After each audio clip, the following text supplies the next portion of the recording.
The restaurant is full, not crowded in a bad way. Full in that Friday night way where everyone's got somewhere to be and nobody's paying attention to anyone else. Music low, candles on every table. The kind of place where a glass of wine costs more than a meal somewhere else. Vivian Cole is at a corner table, alone, a half-eaten plate in front of her. She's not on her phone. She's not looking around. She's just eating, quietly, like someone who came here on purpose to be by herself. The table next to her has been empty for the last 20 minutes. Then a man sits down at it. Korean, late 30s, button-down shirt, sleeves rolled up, no tie. He doesn't look like he came here to eat. He looks like he came here to think. He sits with his back to the wall, eyes moving across the room before he even picks up a menu. Vivian notices him for half a second, then goes back to her food. 3 minutes pass. Then he stands up, not slowly, not casually. He pushes back his chair, walks the 2 steps between their tables, and sits down right across from her. Vivian looks up. He leans in. Pretend you know me. His voice is barely above a whisper. Please. She doesn't move. He doesn't blink. And then, the front door opens. 2 security officers walk in. Not restaurant security. These men are wearing dark suits and earpieces. They stop just inside the entrance and start scanning the room. Slow. Methodical. Like they're looking for something specific. Vivian sees them. Minjun already knew they were there. A woman at a nearby table taps her husband's arm. A waiter carrying 2 plates slows down slightly, glancing toward the door. A couple near the window lowers their conversation without realizing it. Something shifted in the room, and everyone felt it without knowing why. Minjun isn't looking at the officers. He's looking at Vivian. Waiting. She picks up her water glass. Takes a sip. Sets it down. You've got about 2 seconds to explain yourself. Not now. Minjun reaches across the table and rests his hand next to hers. Not touching, just close. Like they're mid-conversation. If they come over here, tell them I'm your fiancé. She pulls her hand back. Excuse me. Please. And the way he says it, quiet, controlled, but with something underneath it, it doesn't sound like a scam. It sounds like a man trying very hard not to fall apart in public. The officers start moving through the room. Vivian looks at them. Then at Minjun. You owe me an explanation after this. He nods once. She reaches out and takes his hand. Before we dive in, are you watching this alone? Or is someone right there with you? And where are you tuning in from tonight? Drop your location in the comments. Welcome to Afro Korean Memories TV. 11 hours earlier. The city is still waking up. Streets half empty. Coffee shop on the corner already doing business.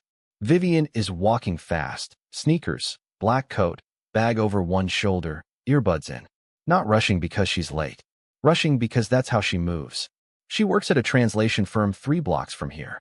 Documents, contracts, legal briefs. Nothing glamorous, but the pay is steady and she's good at it.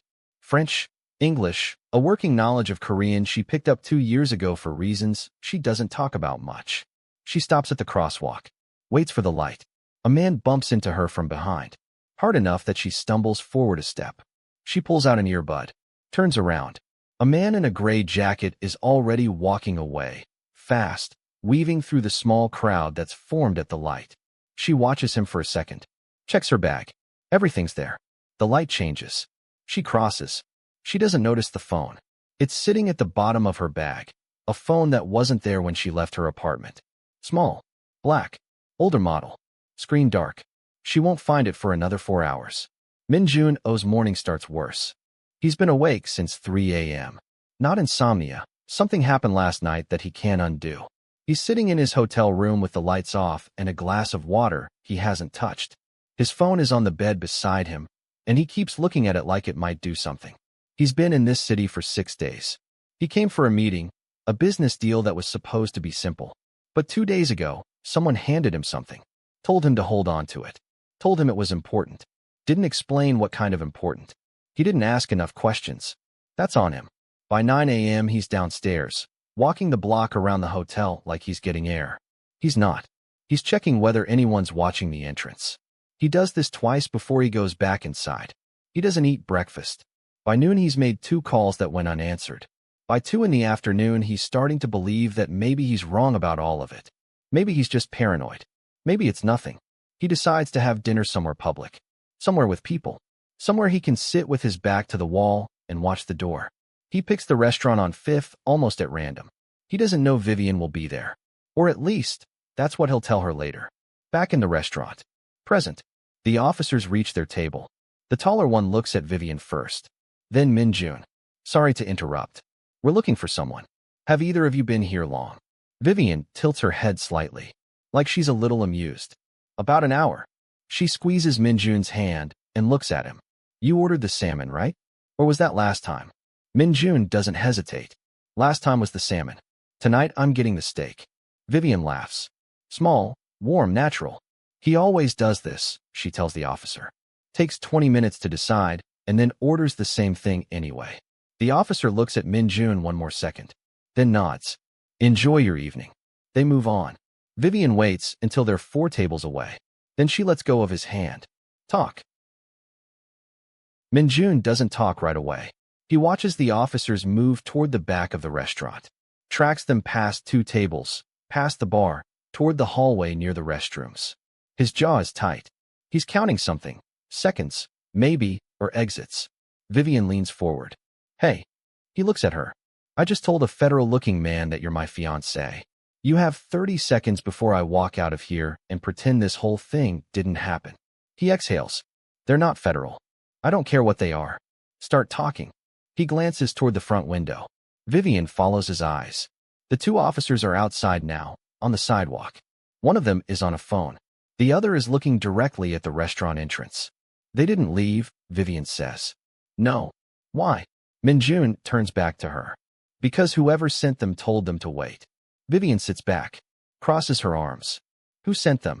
He opens his mouth, closes it, runs one hand through his hair. She watches all of this, watches him work through some internal calculation, and it irritates her. You sat down at my table, she says. You made me part of whatever this is. You don't get to decide how much I know now. Minjun looks at her for a long moment, like he's trying to figure out what she is. Not who, what. Yesterday morning, he starts, someone handed me a phone. What kind of phone? Older. Locked. They said it had information on it. Important information. Something about a family, a powerful family back home. They said to hold on to it, don't unlock it, and they'd come get it within 24 hours. Who's they? I didn't get a name. I thought. He stops, shakes his head. I thought it was connected to the business deal I'm here for. I thought it was part of that. Vivian stares at him. You just took it? No name, no context, nothing. I know how it sounds. It sounds like you did something incredibly stupid. Minjun doesn't argue. The 24 hours passed. Nobody came. And then this morning, I started seeing the same 2 men outside my hotel. Those men. Vivian tips her head toward the window. Yes. She's quiet for a second. Processing. Okay. Where's the phone now? Minjun reaches into his jacket. Sets it on the table between them. Small. Black. Screen dark. Vivian looks at it. Then at him. Why are you showing me this? Because you're involved now. I'm not involved. I'm a stranger who helped you for 30 seconds. You convinced 2 men you're my fiancé. He says it without heat. Just fact. If they're watching, they now have you on their radar. Vivian doesn't say anything. Because he's right, and she knows it. She looks at the phone. What's on it?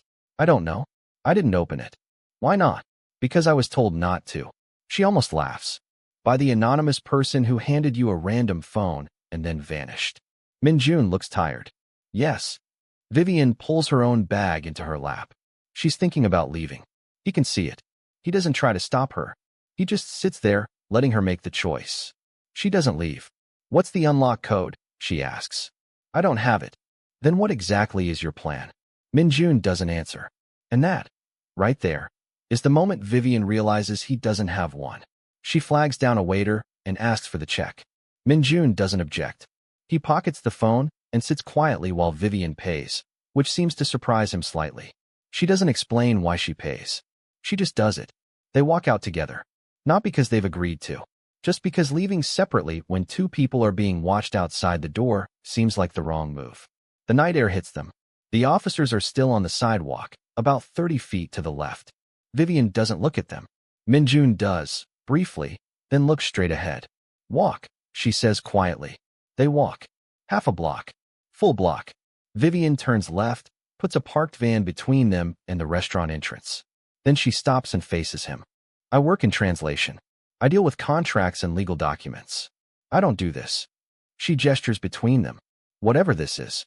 I know. So why do I feel like I'm not going to go home right now? Minjun looks at her. No charm. No persuasion. Because you're smart enough to know that going home alone right now might not be the safest option. She hates that he's right. She hates more that she already thought of it before he said it. Vivian looks up at the street. A cab goes past. Normal city noise. Nothing looks wrong. But something is wrong. She's been alive long enough to know the difference between a quiet street and a quiet street where someone is watching. I have a friend, she says. 3 blocks from here. We can figure out what's actually happening before either of us does anything else. Minjun nods. But let's be clear. Vivian looks directly at him. I don't trust you. You sat down at my table uninvited. You pulled me into something I know nothing about. And you still haven't told me your name. He pauses. Does my name change anything right now? No. But you're going to tell me anyway. A beat. Minjun, he says. Minjuno. Vivian starts walking. Don't fall behind. He follows. 2 blocks away, one of the security officers takes out a phone and sends a text. For words. She's with him now. Vivian's friend's apartment is on the 4th floor of a building that hasn't been renovated since the 90s. The elevator works maybe half the time. Tonight it doesn't. They take the stairs. Vivian knocks twice. Waits. Knocks once more. The door opens. A woman in sweatpants and reading glasses looks out. Mid-40s. Sharp eyes. She takes in the sight of Vivian and the man standing slightly behind her. I need 20 minutes, Vivian says. Her friend looks at Minjun. Is he dangerous? I don't think so. That's not a no. I know. The door opens wider. Inside, the apartment is warm. Books everywhere. A television on mute. Vivian's friend, who doesn't offer her name, makes tea without being asked. Minjun sits on the far end of the couch. Vivian sits in the chair across from him. Between them, on the coffee table, is the phone. Nobody's touched it yet. Start from the beginning, Vivian says. Not the restaurant. Before that, why are you in this city? Minjun leans forward, elbows on his knees. My family has a small manufacturing company back in Seoul. We've been in negotiations with an American firm for the last 3 months. Import partnership. I came here to finalize the deal. Name of the firm? He tells her. Vivian doesn't recognize it. Her friend, who has quietly positioned herself in the kitchen doorway, tilts her head slightly. And the person who gave you the phone, Vivian continues. Male, female, age? Male. Maybe 50. Korean. He found me in the hotel lobby and said a mutual contact sent him. He was calm. Professional. He handed me the phone in an envelope and said to keep it somewhere safe until someone came to collect it. Then he left. What mutual contact? He mentioned a name I recognized, a man I've worked with in Seoul. Someone I trust. He pauses. I tried calling that man this morning. No answer. The room is quiet. Vivian's friend brings 3 cups of tea, sets them down, and sits on the arm of the couch at the far end. Close enough to hear, far enough to be uninvolved. Vivian picks up the phone, turns it over in her hands. This is an older model. 3 years old at least. She looks at Minjun. Whoever put this together didn't want it traced. I know. Do you? Because knowing that, and still carrying it around a city where people are clearly following you is. I know, he says again. Sharper this time. Vivian looks at him. Minjun looks back.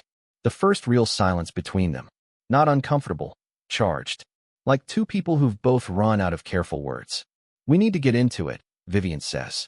I told you, I don't have the code. There are ways around that. She glances at her friend. Do you still have Deo's number? Her friend raises an eyebrow. You want to call Deo at 10 at night with a locked mystery phone? Yes. He's going to want to know everything. I'll tell him enough. Her friend gets up and goes to find her phone. Minjun watches all of this. Who's Deo? Someone who's very good at getting into things he shouldn't. Can he be trusted? Vivian almost smiles. You just asked me if someone can be trusted. Minjun catches himself. Looks away. Vivian studies him while he's not looking. The shirt. The rolled sleeves. The way he holds the cup of tea with both hands like someone who's been cold for a while. He doesn't look like a man who does things like this. He looks like a man who makes spreadsheets and takes conference calls. Which means either Minjun got into this by accident, or he's very, very good at looking like someone who doesn't do things like this. Deo shows up in 40 minutes. He's younger than Vivian, late 20s, hoodie, carrying a backpack that clinks when he sets it down. He looks at Min-jun the way her friend did. Measuring. Mutual friend says you need a door opened, he says to Vivian. The phone, she says. He picks it up, turns it over, plugs it into something from his bag. Give me 10 minutes. Min-jun stands up. You trust this person? Sit down, Vivian says. I'm serious. That phone has. I know what it has. Sit down. Min-jun sits down. Deo works quietly. 8 minutes, not 10. He sets the phone on the table, screen up, unlocked. Everyone looks at it. There's nothing on it, Deo says. No texts. No calls. No saved contacts. No photos. No files. He pauses. Except one video. Vivian reaches for the phone. Deo puts his hand over it first. Before you play it. You sure you want to? Vivian looks at him. He moves his hand. She picks up the phone and presses play. The video is grainy. Low light. A woman sitting close to the camera, Korean, maybe late 50s, reading glasses pushed up on her head. She looks directly into the lens with the focused expression of someone who has practiced this. Rehearsed it. She speaks in Korean, slowly, clearly. Min-jun goes very still. Vivian translates in her head without realizing she's doing it, because she spent 2 years learning this language for reasons she never talks about. The woman on screen says, if my daughter is watching this, there's something you need to know. Don't trust the man sitting beside you. He knows more than he told you. This was never about the phone. Then the video ends. 3 seconds of black. Then it loops, back to the beginning. Vivian sets the phone down on the table. Nobody in the room says anything. She looks at Min-jun. He's staring at the screen. His jaw is tight. His hands are flat on his knees. He has the look of someone who just heard something detonate in a building he was standing next to. Who is she? Vivian asks. Min-jun looks up. Min-jun. Who is that woman? His voice is quiet. I don't know. Then why do you look like you do? He doesn't answer. Vivian stands up. Say something. He says, play it again. Vivian plays it again. They watch it a second time in complete silence. The woman on screen looks the same, deliberate, still, staring directly into whatever lens recorded this. Her Korean is clean. No regional accent. Someone educated.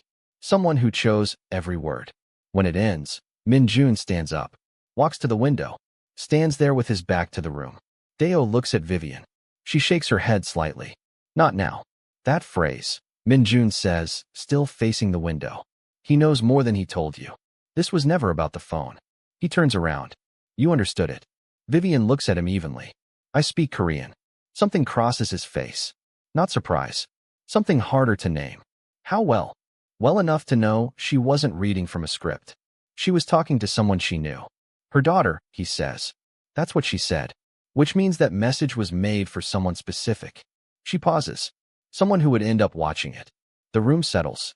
Vivian's friend refills a cup. Deo is half watching the phone, half watching Min-jun. Vivian says it plainly. The phone was put in your pocket to reach me. Min-jun doesn't deny it. Did you know? She asks. No. I need more than no. I didn't know, he says. I was told to hold the phone. I was told someone would come for it. Nobody told me anything about you. He pauses. But someone knew you'd be at that restaurant. And someone knew I'd be there too. You picked that restaurant almost at random. You told me that. I thought I did. The words fall into the room like a dropped key. Vivian crosses her arms. Think back. Someone recommend it? Someone mention it to you today? Min-jun is quiet. Working through it. My contact, the one whose name came up when I got the phone. He and I had dinner there 2 years ago. When I was in the city last time. He stops. I just thought of it on my own. I thought it was my own idea. It wasn't your own idea. No. Vivian sits down. Picks up her own cup of tea. Wraps both hands around it. Not drinking. Just holding something solid. So, someone engineered us being in the same room.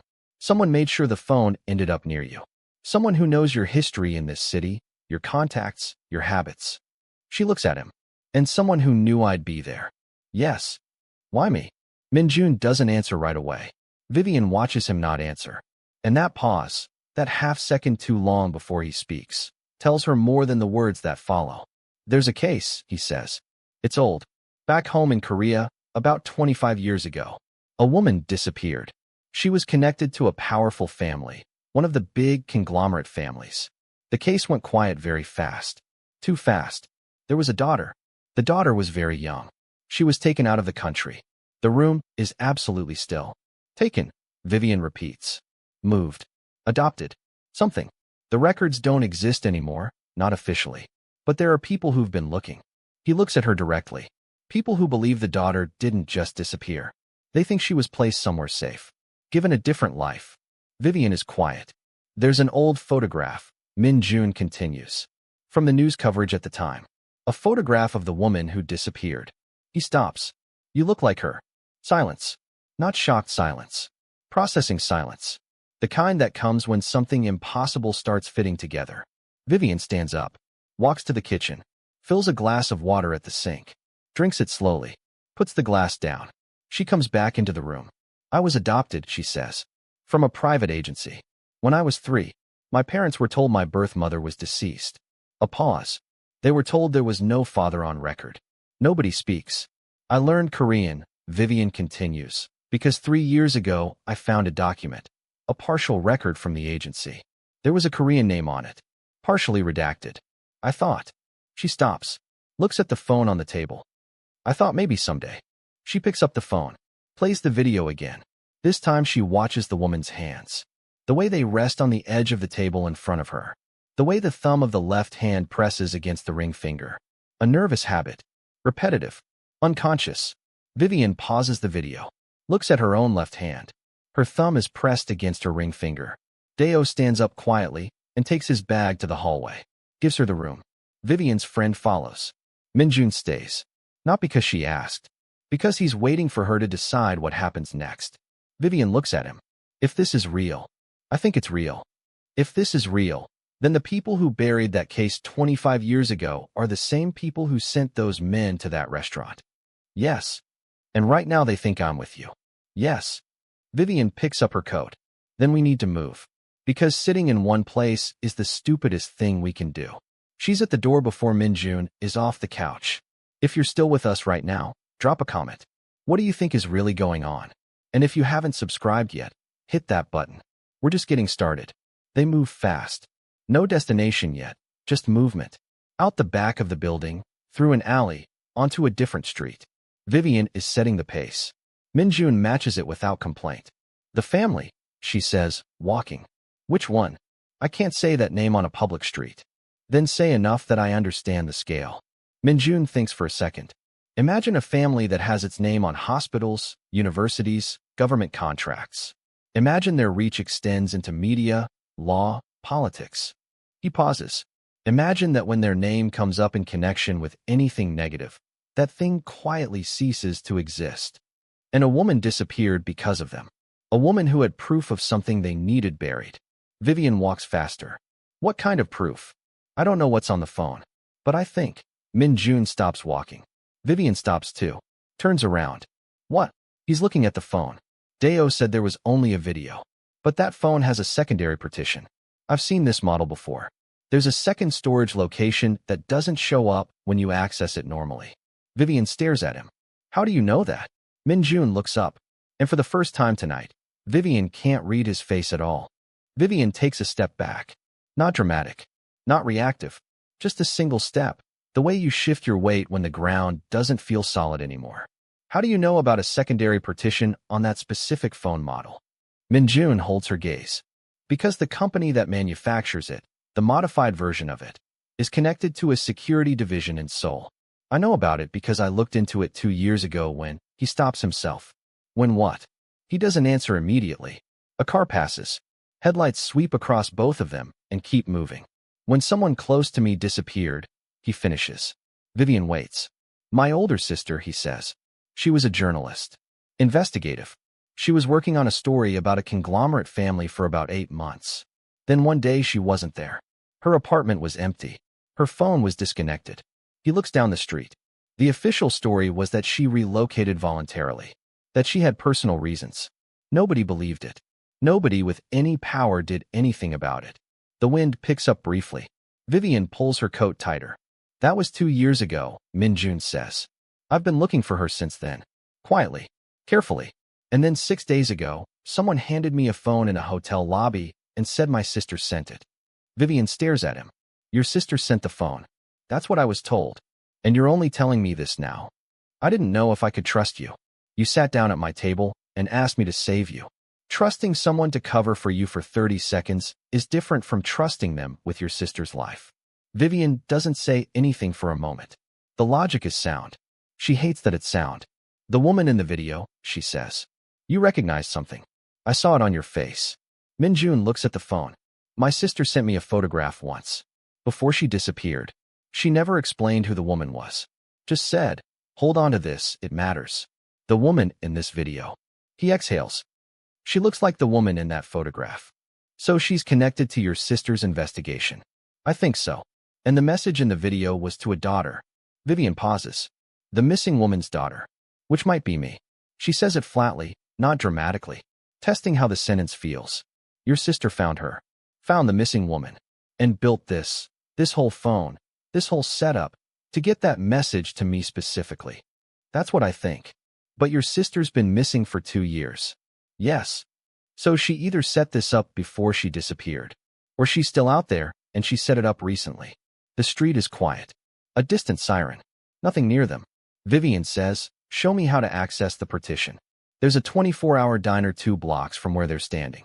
Vivian picks it because it's bright and public and the kind of place where nobody looks at you twice at 11 at night. They take a corner booth. Minjun orders coffee. Vivian orders nothing. The phone sits between them. He talks her through it. Press and hold the power and volume buttons simultaneously. Then enter a 6-digit emergency access code. It's a factory code, he says. Same for every unit in this series. You memorized it. 2 years ago. Vivian enters it. The phone opens to a second screen. No apps. No photos. Just a folder. One name. The folder is labeled, for K. She looks at Minjun. Open it, he says. Inside, 17 audio files. Numbered, not named. Each one between 40 seconds and 3 minutes. Vivian opens the first one and holds the phone between them. A woman's voice. Korean. Low. Careful, like someone recording in a room where they didn't want to be overheard. She speaks for 45 seconds. Then it ends. Vivian sits back. Play that again, Minjun says. I don't need to. She looks at the table for a moment. She said, I've been inside the house for 3 weeks. They don't know who I am. The family's youngest son has documentation, financial transfers, that prove the original case was closed by payment, not by evidence. I'm going to get the documentation out. If something happens to me before I do, start with the restaurant on 5th.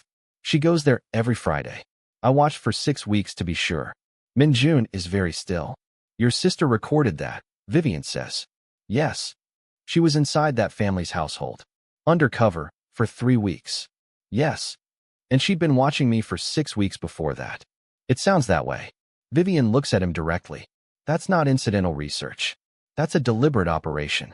Your sister built an intelligence file on me before she knew what the phone contained. She believed you were the daughter. She was building a way to reach you. Through you. Minjun doesn't look away. She trusted me to carry it. She knew I'd protect it. Did she know you'd end up at the same restaurant? He stops. She knew my habits. She knew how I think. If she needed me in this city at this time, she could have arranged the business deal to bring me here. He pauses, like this is something he's only realizing as he says it. She could have arranged all of it. Your own sister manipulated you into this city, into this restaurant, and into my life. He looks like someone just quietly rearranged every piece of furniture in a room he knew by memory. To protect you, he says. But it comes out uncertain, like a question more than a statement. Vivian picks up the phone. There are 16 more files. I know. Before we listen to them, she leans forward slightly. You need to tell me if there's anything else you haven't said. Anything. Because after tonight, I'm going to be in this thing whether I want to be or not. And I need to know who I'm in it with. Minjun meets her eyes. There's one more thing, he says. He reaches into his jacket. Different pocket than the phone. He takes out a folded photograph, printed on regular paper, slightly creased from being folded many times. He puts it on the table between them. Vivian picks it up. It's a photograph of a woman. Korean. Probably mid-30s when it was taken. Standing in front of what looks like a courthouse, looking away from the camera like she didn't know she was being photographed. Something in Vivian's stomach shifts. This is the woman your sister sent you, she says. Yes. She pulls out her own wallet. Opens it. Behind her ID, folded small, is a photograph she's carried for 3 years, the partial document she found at the adoption agency. And behind the document, a small photo. A photocopy of a photocopy, barely clear. She puts it next to his photo. Same woman. Same face. Same coat, even. Different day, maybe. Different angle. But the same person. Vivian looks up. I think she's still alive, she says. Quietly. Carefully. Like she's stepping onto something she doesn't know will hold her. From across the diner, she doesn't notice the man in the corner booth lower his newspaper by 2 inches. He's been watching them since they walked in. The man in the corner booth doesn't move. Doesn't reach for a phone. Just watches. The kind of still that isn't casual. The kind that comes from practice. Vivian doesn't see him. Minjun does. He picks up his coffee cup. Speaks without moving his lips much. Don't turn around. Vivian doesn't. How many? One that I can see. But in a diner this size, you only need one inside. She processes that. Keeps her eyes on the table. Back exit. Past the kitchen. We'd have to get up. Not yet. Vivian slides the 2 photographs together and puts both in her coat pocket. We haven't heard the rest of the files. We can't sit here and listen to 17 audio files. We're not listening to all of them. Just the last one. She picks up the phone. Whatever your sister's plan was, the beginning is in file 1. The end is in the last file. The middle is context. She opens the last audio file. File 17. 2 minutes, 40 seconds. Vivian holds the phone below the table. The diner is loud enough. Coffee machine running. 2 people at the counter talking. A TV above the register. She plays it. The voice is different this time. More strained. Less controlled. Background noise, traffic, or wind. Like it was recorded outside. Vivian translates without writing it down, face still. When it ends, she sets the phone on the table. She recorded that 4 days ago, Vivian says. What did she say? She looks at him. She said the documentation she found, the financial transfers, she got it out of the house before they realized she wasn't who she said she was. She hid it. She said she pauses. She said the location is already on the phone, hidden in the metadata of one of the photos in the main partition. There were no photos in the main partition. There were no visible photos. Deo didn't check metadata. Minjun reaches for the phone. Vivian pulls it back. She also said something else. He waits. She said, tell her the truth about how you found her. She'll know if you lie. She always knows. Vivian looks at him without blinking. What does that mean? The background noise of the diner fills the space between them. I didn't find out about you from the photograph, Minjun says. That part was true. But the photograph wasn't random either. He sets his hands flat on the table. When my sister was still reachable, before she went fully silent, she sent me one message. 3 words. A name. He looks at Vivian. Your name. She knew my name. She sent it to me like a safeguard. In case something went wrong. She said, if you can't reach me, find this person. She'll help you understand. And you didn't think to mention that when you sat down at my table. I thought it was a coincidence. Sitting next to you. I'd seen your face in a photo, but I hadn't. I didn't know for certain it was you until you spoke. Your accent. The way you looked at the officers when they walked in. The way I looked at them. My sister said in her message, she has good instincts. Trained instincts. Like someone who's been reading rooms her whole life. Vivian is quiet. Where did you work before the translation firm? Minjun asks. She doesn't answer. Your Korean isn't just conversational. You translate in real time, accurately, without hesitation. That's a different level of proficiency than someone who picked up a language to research their birth records. You're very observant for someone who needed a stranger to save him in a restaurant. I didn't need you to save me, he says. I needed you in the room. That lands differently than everything else he's said tonight. Explain that. The people watching outside, they wouldn't have confronted me alone. Too much exposure. But with someone else at the table, someone who responded the way you did, it changes the calculation. It makes them hesitate. He pauses. I needed them to hesitate long enough for me to see who they actually were. Vivian stares at him. You used me. I needed to identify them. I didn't know who I could trust. I still don't. But I needed. You used me. She says it again, not louder. Colder. The man in the corner booth has lowered the newspaper completely.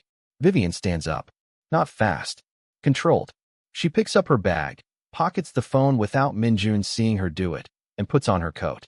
Don't leave, he says. Give me a reason. If you walk out alone right now, I'll handle it. You don't know who's outside. I know how to walk out of a building. She looks at him. Whatever your sister set up, whatever she built around me, I'm not a piece on someone else's board. You sat down at my table and made a choice. I'm making one now. Vivian walks toward the front door. Minjun drops cash on the table and follows, not chasing, just moving. The man in the corner doesn't get up. He reaches under the table and his hand comes up with a phone. Types something. Sends it. Vivian pushes out the front door. The street is quiet. She turns right. Walks normally. Not fast. Measured. Minjun comes through the door 20 seconds later. He doesn't call after her. He just falls into step about 6 feet behind. Vivian doesn't stop him. 2 blocks. 3. She turns into a parking garage. Not the entrance, the stairwell entrance. 3rd floor. Nobody up here at this hour. She stops beside a concrete pillar and turns around. Minjun stops 10 feet away. Vivian takes the phone out of her pocket. Opens the main partition. How do you access photo metadata on this model? Minjun stares at her. You thought I was leaving. You took the phone. I know. She holds it out. Show me the metadata. He walks forward. Takes the phone. Opens the image gallery. Blank, as Deo said. But he goes into file information on a blank image file that appears as a 1 by 1 pixel white square. It shouldn't exist. It's a placeholder. The metadata field labeled location has a string of text where coordinates should be. An address. Vivian takes a photo of it with her own phone. This is where the documentation is, she says. We have to get there before they do. We don't know when they find out about this. We don't know that they haven't already. Minjun looks at her. I'm sorry. For using you. I didn't know what you were walking into. Vivian holds his gaze for a second. I believe that you didn't know the full picture. She starts for the stairs. I don't believe that excuses it. He follows. If you're this deep in the story, you're one of us now. Like this video, subscribe to Afro Korean Memories TV, and comment your best theory. Is Minjun's sister still alive? Is she watching all of this happen? The address is a storage facility on the east side. Industrial block. The kind of area where nothing is open at midnight and the streets are wide and empty. They take 2 different cabs, Vivian's idea. She arrives first. She waits outside the main entrance. Hands in her pockets. The facility is one of those self-storage places with a keypad entrance and rows of corrugated metal units inside. Lights motion activated. Quiet. Minjun arrives 3 minutes after her. Gets out of the cab half a block down, walks the rest. Vivian watches him approach. Unit number? She asks. The last 4 digits of the metadata string. I saw it. She turns to the entrance. Do you have a code for the gate? The first 6 digits of the string. Vivian enters it. The gate clicks open. They move in. The facility is long and narrow, with units on both sides. The lights flicker on as they walk, 30 feet at a time, and die behind them. Unit 44 is about 2/3 of the way back. Vivian reaches it first. Combination padlock, same 6 digits. She inputs them. The lock opens. She pulls up the door. Inside, almost empty. A wooden shelf along the back wall. On the shelf, a gray envelope, sealed, held down by a flashlight. Nothing else. Vivian takes the envelope. Minjun is watching the entrance behind them. We have maybe 3 minutes before whoever is on that man's phone reaches this block, he says. He texted someone when we left the diner. I saw him. Vivian opens the envelope. Inside, printed documents. 6 pages. Korean characters, mostly. Some tables with numbers. At the top of the first page, a family name she recognizes from Minjun's description earlier. Below it, a date. 26 years ago. And below that, transfer records. Numbers with many zeros. Recipient names partially redacted, but not the account origins. Vivian photographs every page with her own phone. What is it? Minjun asks. Proof that the case was closed with money.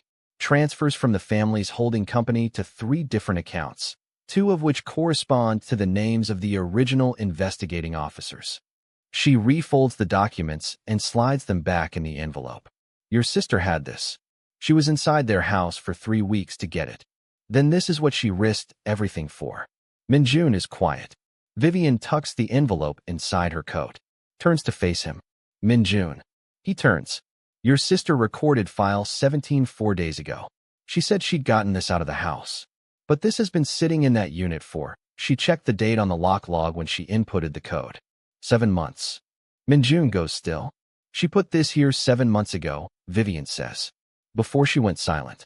Before she went inside the family's house. She built a backup before she even began. She planned for everything. She planned for the worst. Vivian looks at him. Which means when she recorded file 17 4 days ago, she wasn't telling us where the documents were because she needed to. She was telling us because she was already in trouble. That file was a signal. His expression changes. Where is she? Vivian asks. I don't know. Think. If she built every other piece of this, the phone, the restaurant, you, me, where would she put herself? Somewhere she could watch. Somewhere she could see whether it all worked. Min-jun runs both hands through his hair. She wouldn't trust a hotel. Not under her name. He thinks. She has a friend in this city. A woman she stayed with years ago. She mentioned her once. Do you have a number? No. But I have a neighborhood. Riverside. She described the area once. Old walk-ups. A Vietnamese place on the corner. Vivian is already moving toward the exit. They're 20 feet from the door when the lights ahead of them come on. Not motion activated. All at once. The full row. 2 men step into the entrance corridor. The same 2 from the restaurant.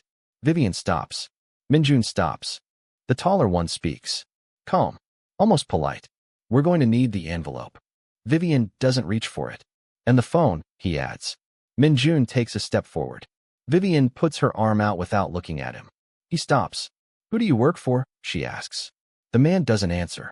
Then I have nothing to say to you. That's fine, he says. We're not here to talk. They start moving forward. Vivian and Min-jun back up. 1 step, 2, and she looks left. An open unit. Halfway. She grabs Min-jun's sleeve and pulls him through it, and they cut through a gap between units toward the next row. She'd clocked the layout on the way in. The units don't all meet flush at the back wall. 1 gap. 3 feet wide. They push through it. Other side. A second row, running parallel. They move fast now. Lights popping on ahead. Behind them, footsteps. Controlled, not running yet. Vivian spots the side exit, a door marked staff. She hits it. Alarm sounds. She doesn't slow down. Outside, a loading alley. She goes left. Min-jun keeps up. The alarm behind them. They reach a chain-link fence. Vivian is through it in 4 seconds. Min-jun is half a step behind. The alley opens onto a side street. She turns right, slows her pace to fast walk. A cab comes around the corner. She steps into the road with 1 hand up. It stops. They get in. Riverside, Vivian says. Fast. The cab pulls away. She looks out the rear window. The 2 men are at the mouth of the alley. They don't run for the cab. They stand there, watching it go. Vivian faces forward. Why aren't they following? Min-jun says. Because they don't need to. He looks at her. They know where we're going, she says. They heard enough. The cab moves through empty streets. Vivian opens her phone, looks at the photographs of the documents. Then she opens something else, a number she hasn't called in over a year.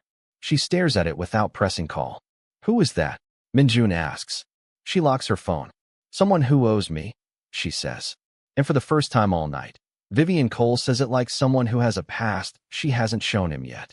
Riverside is exactly what Min-jun described. Old buildings, fire escapes, a Vietnamese restaurant on the corner with its neon sign still on even at this hour. The cab lets them out a block past it. Vivian pays. They walk back slowly. She's scanning windows. 2nd floors, 3rd floors.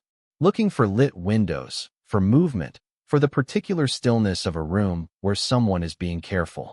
Which building? She asks. I don't know exactly. She said it was a walk-up above a dry cleaner. Vivian looks down the block. Dry cleaner on the right, 2 buildings down. Walk up above it. 4 floors. 2 windows lit on the 3rd floor. She looks at Min-jun. He looks at the windows. They cross the street. The front door to the building is unlocked, the kind of old lock that gave up years ago. Inside, narrow stairwell, mailboxes, a single bulb overhead. They go up. 3rd floor. 2 doors. Vivian stops outside the first one. Knocks. Nothing. Knocks again. 3 quick. 1 slow. Silence. Then footsteps. Then the sound of someone just behind the door, not opening it, just standing close. A voice. Woman. Korean. Who is it? Min-jun steps forward. It's me. A long pause. Then 3 locks slide open. The woman who opens the door is maybe 60. Small. She's wearing a robe and holding her glasses in 1 hand. She looks at Min Jun with the expression of someone who has been waiting for a knock they weren't sure would ever come.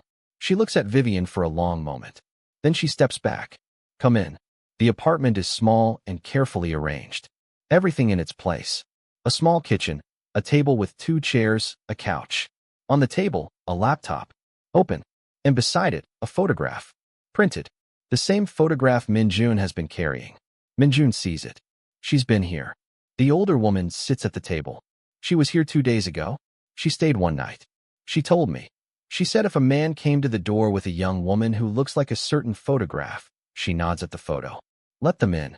Min Jun crouches in front of her. Where did she go? She didn't say. Did she seem? She was scared. The woman says, simply. She tried not to show it. She didn't succeed. She looks at the table. She left something for you. She opens the kitchen drawer. Takes out a USB drive. Sets it on the table. Min Jun reaches for it. The woman puts her hand over it first. Looks at Vivian standing near the door. She said to give it to her. Not to you. Min Jun looks up. Vivian walks forward. The older woman moves her hand. Vivian picks up the drive. She said something else. The older woman says. She said, tell her to check the left pocket of her coat. The one she's wearing tonight. Every person in the room goes still. Vivian doesn't move immediately. Then she reaches into her left coat pocket. Her hand closes around something she didn't put there. She pulls it out. A folded piece of paper. She opens it. Handwriting. Korean, in a small, precise hand. She reads it. Once. Twice. Her face doesn't change. What does it say? Min Jun asks. She looks at him. Then at the older woman. When did Min Jun's sister come here? 2 days ago. I said. 2 days ago. What time did she arrive? Late afternoon. Maybe 4 o'clock. And she spent the night. When did she leave? The next morning. Early. Before 7. Vivian looks at the note again. What does it say? Min Jun says again. She folds it. Puts it back in her pocket. She knows everything we did tonight. That's not possible. She names the restaurant. The diner. The storage unit. Vivian looks at him with something that isn't quite accusation, isn't quite fear. It's harder than both. She knows about the men who followed us. She knew they'd follow us. She wrote this 2 days ago. He stands up slowly. She planned it. Every step of it. Then why isn't she? He stops. Why isn't she here? Vivian finishes it for him. That's what I want to know. She looks at the USB. Whatever is on this, it's the last piece. But she's not here to hand it to us herself. She pauses. Which means something changed between the time she wrote this note and now. Something she didn't plan for. Min Jun looks at the older woman. Did anyone else come here? After she left? Anyone asking questions? The older woman hesitates. That hesitation is its own answer. Who came, he asks. A woman, she says. This afternoon. She said she was a friend. She knew the name. The name Min Jun's sister uses when she travels. The private name. She looks down. I thought. It's okay, Min Jun says. But his voice is not okay. I didn't tell her anything. Only that she hadn't been here. Did she leave? She sat in the car across the street for 2 hours. Then she left. Min Jun goes to the window. Looks down. The street is empty. The car, if it was ever there, is gone. He turns back around. We need to leave now, he says. Not yet. Vivian is still looking at the USB. This drive is why we're here. This is what your sister built toward. I'm not leaving without knowing what's on it. She crosses to the laptop. Plugs it in. One file. Video. Large. She opens it. The footage is surveillance quality. A wide shot of a private dining room.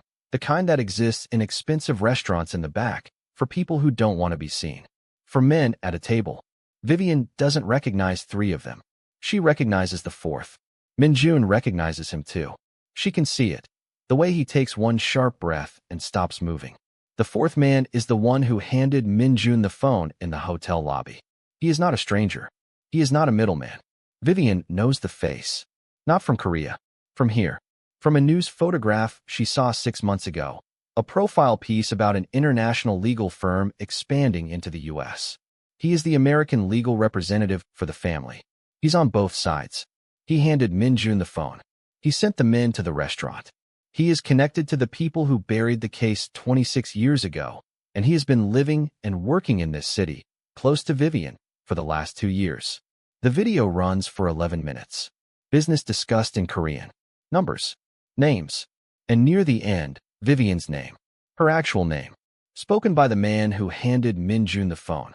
Spoken with the casual certainty of someone who has been watching a target for a long time. The video ends. The room is quiet.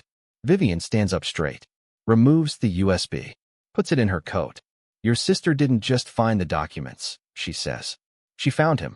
She found the connection to this city. To me. She looks at Minjun. That's why she went silent. Not because she failed, because she got too close.